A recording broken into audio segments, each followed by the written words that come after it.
오늘 처음으로 우리 교회에 오신 분을 환영합니다. 하나님은 여러분을 사랑하시고 그 복된 발걸음을 축복하시는 줄 믿습니다. 부디 이 자리에 신앙의 뿌리 내리시고 인생의 선한 전기 마련하시는 여러분 되시기를 간절히 축복합니다.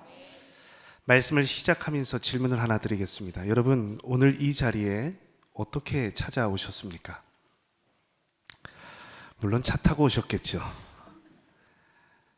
그래서 대개 운전하실 때 필수품이 있다면 내비게이션일 겁니다. 요즘에는 핸드폰에 다 있잖아요. 내비 없는 세상, 안내 없는 운전은 현대 사회에서는 상상하기 힘듭니다. 실시간으로 빠른 길을 안내해 줍니다. 목적지까지 안전하게 갈 수 있도록 길잡이가 되어주는 것, 내비게이션입니다. 그런데 생각해 보면 우리 인생도 마찬가지입니다. 안내자가 있어야 합니다. 인도자가 있어야 합니다. 나보다 먼저 그 길을 걸어간 선구자가 있어야 합니다. 하지만 정작 내 삶을 인도해 줄 인도자는요, 참 발견하기 어렵습니다. 누군가 나를 알고 정확히 이끌어주면 좋겠는데, 바른 길을 제시해주면 좋겠는데, 바른 가이드를 만나기가 참 어렵습니다. 그래서 현대인들이 찾는 것이 무엇일까요? 아이러니하게도 무속입니다. 여러분, 이 시대가 얼마나 병들었는지요. 이게요, 핸드폰만 보세요. 제가 어플을 보는데 뭔 전보라는 광고가 이리 많은지. 멀쩡하게 생겼습니다. 아주 잘생겼습니다. 그런데 무당이래요. 그렇습니다. 우리 시대는요, 참 모순덩어리입니다. 길에서 전도만 해보십시오. 뭘 이런 걸 줍니까? 뭘 이런 걸 줘요? 합리적인 척, 이성적인 척 거부합니다. 그런데 정작 누굴 찾아가요? 무당 찾아갑니다. 어디로 가요? 전보로 갑니다. 그래서 성경은 다음과 같이 진단합니다. 디모데후서 4장 3절입니다. 때가 이르리니 사람이 바른 교훈을 받지 아니하며 귀가 가려워서 자기의 사욕을 따를 스승을 많이 둔다. 바른 교훈을 받지 않는다는 거예요. 대신에 내 욕심을 채워줄, 내 탐심을 채워줄 스승을 찾더라. 이게 우리 사는 세상입니다. 그렇게 우리에게 필요한 것이 있다면 인생의 참된 인도자인 줄 믿습니다. 이걸 신앙의 언어로 이야기하면 참된 목자가 필요한 줄 믿습니다. 오늘 말씀도 보세요. 1절입니다. 이렇게 이야기하죠. 여호와는 나의 목자시니 내게 부족함이 없으리로다. 이 시간 한번 따라해 볼까요? 여호와는 나의 목자시니 내게 부족함이 없으리로다. 아멘. 우리의 고백인 줄 믿습니다. 이 시를 쓴 다윗은 하나님을 목자라고 정의하고 있습니다. 하나님은 내 인생의 목자가 되신다. 내 인생의 인도자가 되신다. 우리 예수님도 비슷한 말씀을 하셨습니다. 요한복음 10장입니다. 나는 선한 목자라. 선한 목자는 양들을 위하여 목숨을 버린다. 나는 선한 목자라. 내가 내 양을 알고 양도 나를 안다. 그렇습니다. 여러분, 예수님이 우리 인생 가운데 계시면, 선한 목자로 계시면 우리에게 참된 만족이 있는 줄 믿습니다. 예수님이 이 시간 함께 하십니다, 여러분. 그래서 우리가 뭡니까? 시편 기자 다윗의 고백처럼 내게 부족함이 없도다 고백하는 줄 믿습니다. 여러분, 여러분은 인생에 만족하십니까? 부족함이 없으세요? 사실 여기 다 웃는 얼굴들 하고 계시지만 만족하시는 분 별로 없을 겁니다. 사실 늘 부족하지요. 이게 우리 현실이잖아요. 이게 채워지면 저게 문제고, 저게 잡히면 이걸 놓치는 것이 우리 인생입니다. 우리는 그렇게 만성적인 결핍과 불안 속에 삽니다. 지금도 세계 곳곳에서 나타나는 부족 현상을 보시길 바랍니다. 물 부족이 있어요. 에너지 부족이 있습니다. 물자 부족이 있습니다. 식량 부족이 있습니다. 우리 관계 안에는 사랑 부족이 있습니다. 그래서 어떤 분들은 이야기했죠. 원래 우리 인생이라는 게 밑빠진 독과 같아서 아무리 채우려 해도 여전히 부족한 것이 우리 인생이다. 사실 이 시를 쓴 다윗도요, 심각한 부족, 결핍 가운데 있습니다. 사울을 피해 도망다니면서 내일 살아남을 수 있을지 없을지 극한의 불안 속에 쓴 시가 바로 시편 23편입니다. 기약이 없는 광야 생활 속에서, 육체적인 결핍 속에서, 배신과 관계적인 실패 속에서 쓴 시가 바로 23편입니다. 인생의 어떤 인도자도 기대할 수 없는 그런 불우한 처지, 절박한 심정으로 써내려간 시가 바로 23편입니다. 그럼에도 다윗은 고백합니다. 여호와는 나의 목자시니 내게 부족함이 없으리로다. 여러분, 동일한 고백하시기를 간절히 소망합니다. 여러분, 이것이 어떻게 가능할까요? 함께 영적인 교훈을 찾고 기도의 제목을 삼고자 합니다. 첫째, 생명으로 인도하시는 목자의 음성을 신뢰하라. 생명으로 인도하시는 목자의 음성을 신뢰하라. 여러분, 이처럼 인생 가운데 불안이 엄습할 때, 내게 고난 가운데 있을 때 상황을 묵상하기보다 하나님은 누구신가, 하나님께 집중하는 저와 여러분 되기를 간절히 바랍니다. 어려운 상황에 골몰하는 것이 아니라 하나님은 지금 내 인생 가운데 무엇을 하고 계신가, 하나님의 성품에 주목하는, 집중하는 여러분 되시기를 바랍니다. 여러분, 오늘 말씀에 다윗이 고백하고 있는 하나님 어떤 분입니까? 본문은요, 세 개의 동사를 사용해서 하나님을 설명합니다. 첫째, 인도하심입니다. 둘째, 안위하심입니다. 셋째, 상을 차려주심입니다. 그래서 이걸요, 인도, 보호, 공급이라는 단어로 축약할 수 있습니다. 이게 하나님이 하시던 일이에요. 먼저 하나님은 우리를 인도하십니다. 자, 오늘 말씀 2절에 3절입니다. 2절에 3절 말씀 다시 한번 함께 읽겠습니다. 그가 나를 푸른 풀밭에 누이시며 쉴 만한 물가로 인도하시는도다. 내 영혼을 의의 길로 인도하시는도다. 아멘.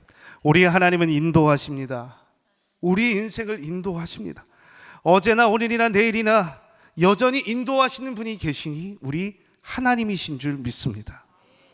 그렇게 이 인도하심은요, 소생케 하심과 연결이 됩니다. 무슨 말이냐?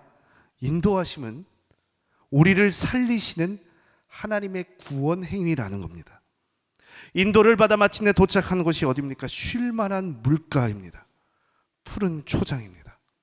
생명으로 인도하시는 하나님. 이 맥락에서 제가 우리 김선도 감독님, 존경하는 감독님의 설교문을 읽으면서 귀한 글을 하나 찾게 되었습니다. 다 아시는 역사입니다. 흥남부두 사건이지요. 당시 1950년 12월 장진호 전투 이후에 전세가 역전이 되지요. 미군이 철수를 결심을 합니다. 뒤에는 중공군이 적이 바싹 추격해오고 있습니다. 앞은 차가운 겨울바다입니다. 영하 20도입니다. 절체절명의 상황이지요. 당시 미국의 알몬드 장군은 피난민을 태울 생각이 전혀 없었습니다. 군인들을 태우고 훗날을 위해서 군수 물자를 배에 실어야 했기 때문입니다. 그러나 그때 통역관이었던 현봉학 박사와 미국 포니 대령이 이 장군을 찾아가 눈물로 애원합니다. 장군님, 제발 살려주세요. 저 피난민을 두고 가면 다 죽습니다. 제발 태워주세요. 피난민이 몇 명입니까? 10만 명입니다. 그러자 이 장군이 결단을 합니다. 군수물자 다 버려라. 무기를 전부 바다에 던져버려라. 그 자리에 사람을 태워라. 이때 포기한 물자가 차량 17,000대, 화물 35만 톤이라고 합니다. 무기와 탄약 다 버렸습니다. 그래서 정원이 60명에 불과한 배에 무려 14,000명을 태웁니다. 3일 동안 거제도까지 물도 없고 밥도 없는 극한의 상황에서 항해하기 시작합니다.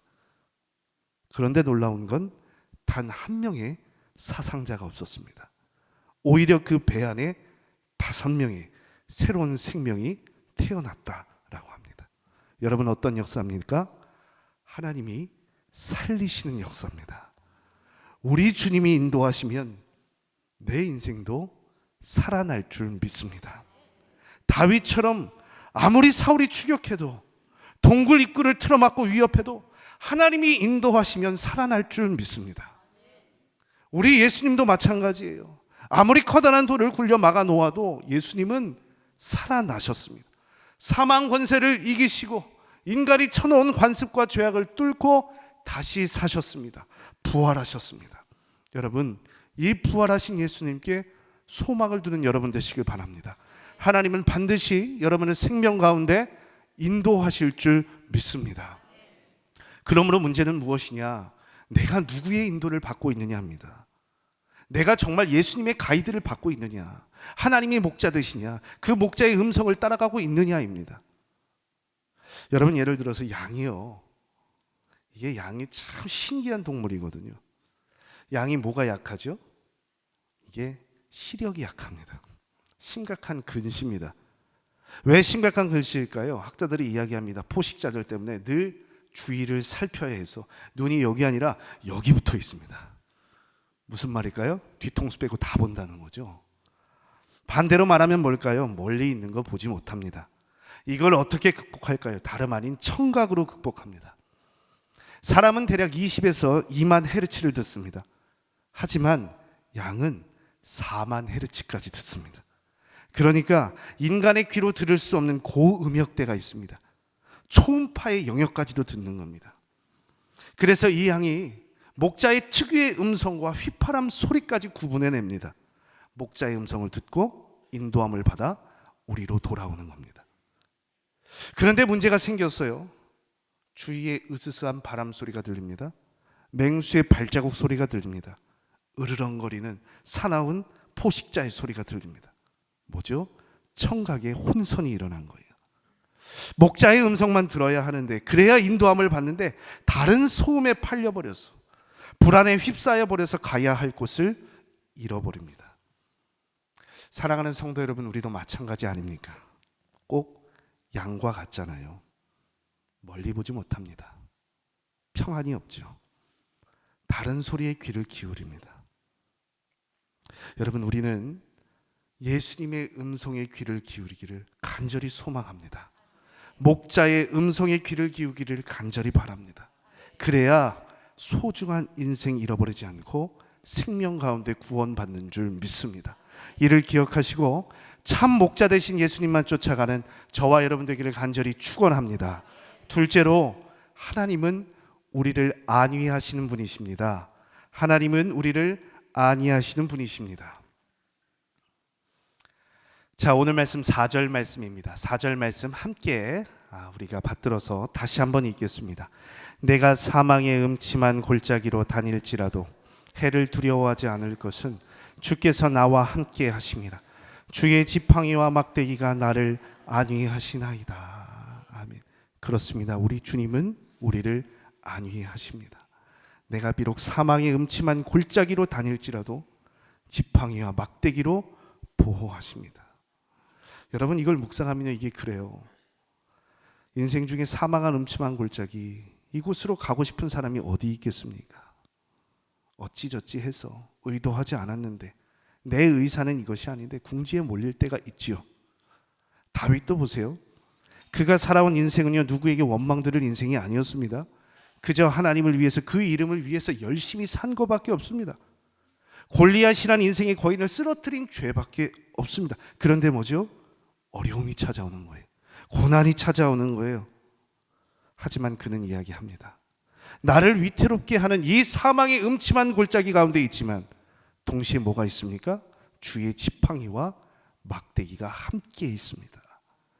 여러분, 고난의 현장에서도 여전히 나를 호위하시는 그 지팡이, 그 거룩한 막대기를 붙잡는 저와 여러분 되기를 간절히 축복합니다. 예를 들어서 여러분, 성지순례 가서 보시면 저 베두인들이 있어요. 목자들이 있습니다. 이들이 양을 어떻게 지킬까요? 24시간 양과 함께 모든 것을 합니다. 다가올 수 있는 모든 리스크를 사전에 철통 봉쇄합니다. 한날 한시도 떨어지지 않고 찰싹 붙어서 동고동락하는 것이 바로 목자입니다. 우리 하나님이 이렇게 우리를 지키신다는 거예요. 떠나지 않으시고 오늘도 함께 하신다, 안위하신다라는 겁니다. 그래서 탈무드에 보면요, 아주 재밌는 일화가 하나 있습니다. 어느 날 랍비가 짐을 싣고 갈 나귀 한 마리, 새벽을 알려줄 수탉 한 마리, 그리고 밤에 성경을 읽기 위해서 등불 하나를 가지고 여행을 떠났다고 합니다. 날이 저물어서 니역니역해져서 마을에 도착했습니다. 그런데 이곳에 인심이 얼마나 고약한지 아무도 방을 내어주지 않는 거예요.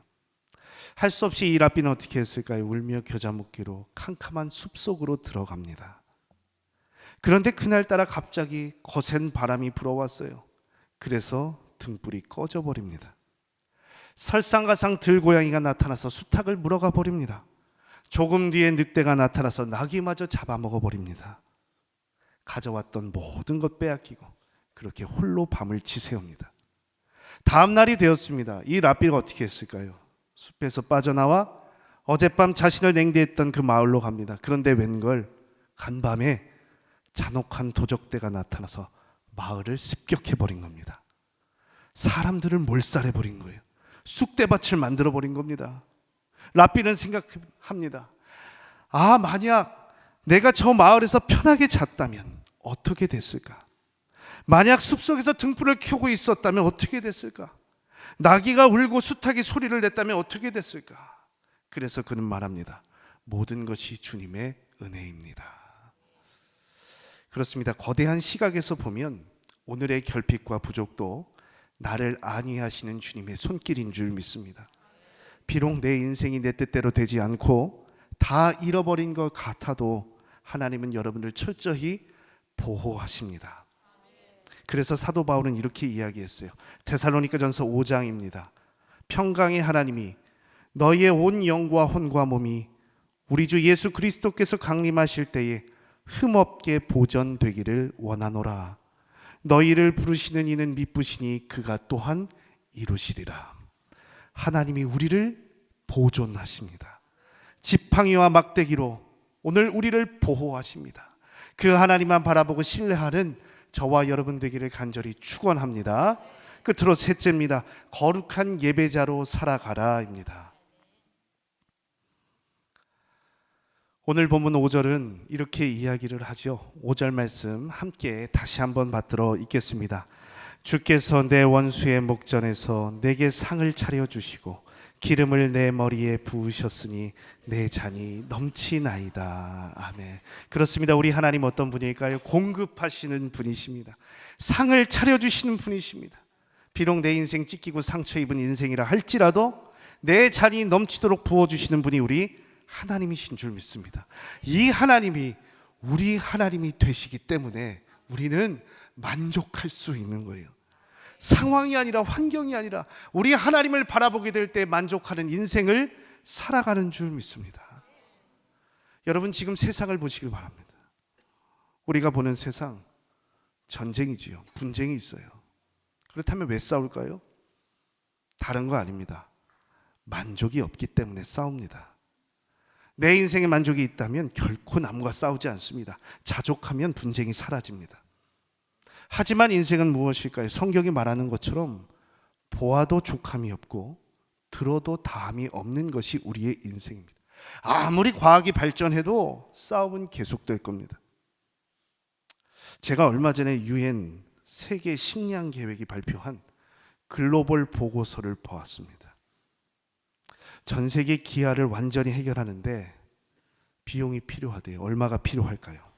1년에 930억 달러입니다. 약 130조 원입니다. 큰 돈이죠. 참 큰 돈입니다. 하지만 생각해보면 작은 돈이 될 수도 있습니다. 왜냐? 미국이 과거 이라크 전쟁에 쏟아부은 비용이 무려 3조 달러입니다. 우리 돈으로 환산하면 대략 4천조 원입니다. 이 돈에 비하면 정말 작은 돈이죠. 물론 논리가 있습니다. 현대 질서를 지켜야 되고 또 다른 패권을 막아야 합니다. 맞아요. 제가 이 말씀을 드리는 것은 누구를 비난하기 위함이 아니고 정치적인 이야기가 아닙니다. 우리 인생의 실체와 한계를 말씀드리는 거예요. 오늘도 우리는 평화를 꿈꾸지만 싸울 수밖에 없습니다. 오늘도 우리는 전쟁하고 있습니다. 원수를 양상하고 있습니다. 이것이 우리의 일상이에요. 하지만 여러분 오늘 말씀에서 다윗을 보시기 바랍니다. 다윗은요 사울 왕이 단단히 미쳐버려서 단창을 던져버렸어요.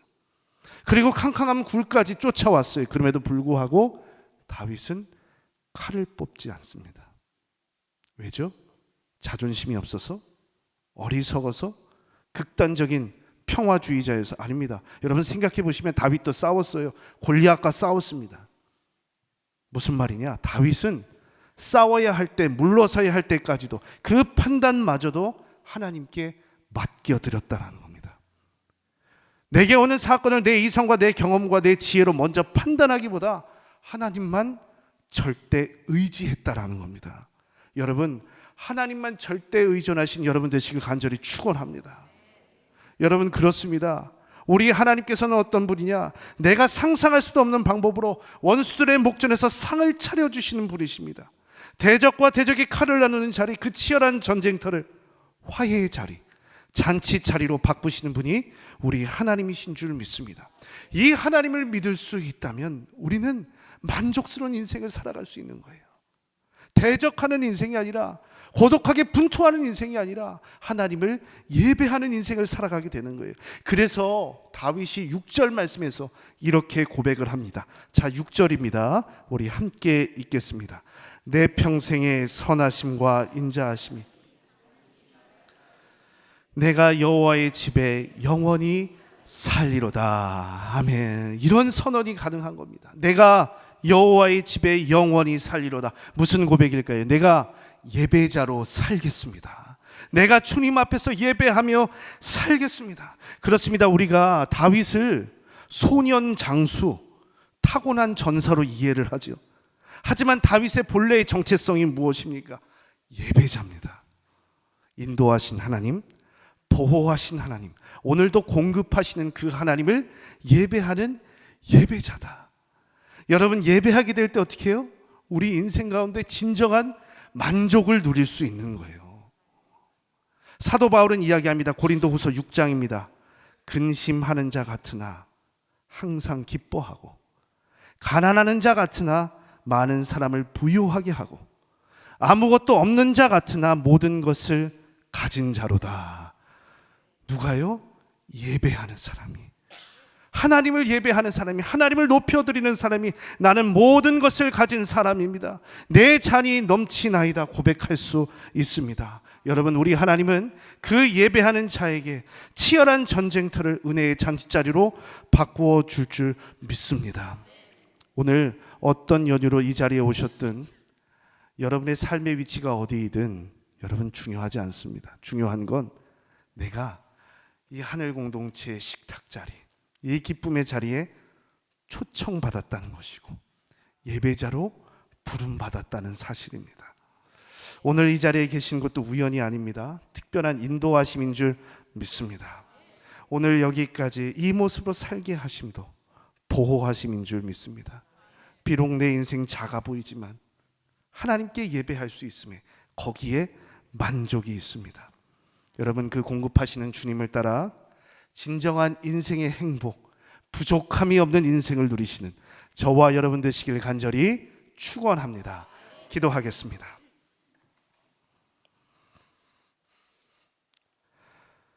주님, 이제는 삶에서 외로이 고군분투하는 전사가 아니라 하나님을 예배하는 예배자로 살기를 원합니다.